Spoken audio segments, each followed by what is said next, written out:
Assalamualaikum warahmatullahi wabarakatuh. Kami dari kelompok 5 yang beranggotakan Roro Dewela Morning Room, Paujatul Hasanah, dan saya sendiri, Mayang Sari. Oke semuanya, di video kali ini kami akan menjelaskan materi mengenai karangan narasi. Yuk langsung aja simak videonya. Oke, sebelumnya kakak mau bertanya dulu nih, apa sih itu karangan narasi? Yaps, betul sekali. Narasi berasal dari kata narration yang berarti bercerita. Karangan narasi adalah suatu bentuk tulisan yang berusaha menciptakan, mengisahkan, dan merangkaikan tindak tanduk perbuatan manusia dalam suatu peristiwa yang terjadi secara kronologis atau berlangsung dalam satu kesatuan waktu. Tujuan dari menulis narasi adalah sebagai berikut. Yang pertama, agar pembaca seolah-olah sudah menyaksikan atau mengalami kejadian yang diceritakan. Dan yang kedua, untuk menggerakkan aspek emosi. Yang ketiga yaitu berusaha menggambarkan sejelas-jelasnya kepada pembaca suatu peristiwa yang terjadi, serta menyampaikan amanat terselubung kepada pembaca dan pendengar. Yang keempat, memberi citra atau imajinasi kepada para pembaca. Yang kelima, memberi informasi atau memperluas pengetahuan para pembaca. Keenam, Sebuah makna kepada pembaca melalui daya khayal yang dimilikinya. Baiklah, selanjutnya ada prinsip-prinsip karangan narasi, yaitu ada 4. Yang pertama ada alur, yang kedua ada penokohan, yang ketiga ada latar belakang, dan yang terakhir ada sudut pandang.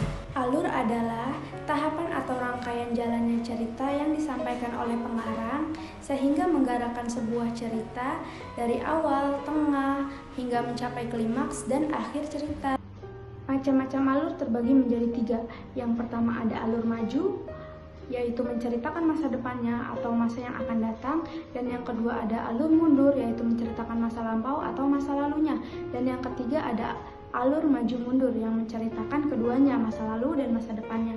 Selanjutnya ada penokohan. Apa sih penokohan itu?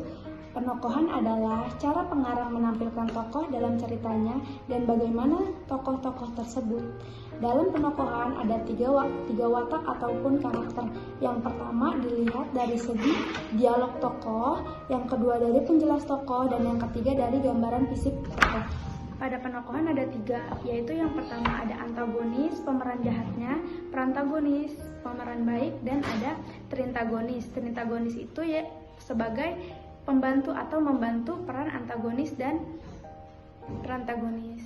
Selanjutnya ada latar belakang. Latar belakang adalah keterangan mengenai ruang, waktu, suasana, dan terjadinya peristiwa-peristiwa di dalam cerita tersebut. Dan yang terakhir ada sudut pandang. Sudut pandang adalah arah pandangan seorang pengarang dalam menyampaikan sebuah cerita sehingga cerita tersebut menjadi lebih hidup dan bisa disampaikan dengan baik kepada pembaca dan pendengarnya. Baik, yang selanjutnya yaitu jenis karangan narasi. Jenis karangan narasi ada 2 macam, yaitu yang pertama ada narasi ekspositoris. Narasi ekspositoris bertujuan untuk menggugah pikiran para pembaca untuk mengetahui apa yang dikisahkan. Yang kedua adalah narasi sugestif. Narasi sugestif merupakan suatu rangkaian peristiwa yang disajikan dengan bermacam gaya penulisan sehingga merangsang daya hayal para pembaca. Selanjutnya yaitu perbedaan narasi ekspositoris dan sugestif. Narasi ekspositoris yaitu yang pertama memperluas pengetahuan, yang kedua menyampaikan suatu informasi mengenai suatu kejadian, yang ketiga didasarkan pada penalaran untuk mencapai kesepakatan rasional, yang keempat bahasanya lebih condong ke bahasa informatif dengan titik berat pada penggunaan kata-kata denotatif. Selanjutnya yaitu narasi sugestif. Yang pertama adalah menyampaikan suatu makna atau suatu amanat yang tersirat. Yang kedua, menimbulkan daya hayal. Yang ketiga, penalaran hanya berfungsi sebagai alat untuk menyampaikan makna sehingga kalau perlu penalaran dapat dilanggar. Selanjutnya itu bahasanya lebih condong ke bahasa figuratif dengan titik berat penggunaan kata-kata konotatif. Baik, sekian pemaparan materi mengenai karangan narasi dari kami. Kurang lebihnya kami mohon maaf. Wassalamualaikum warahmatullahi wabarakatuh.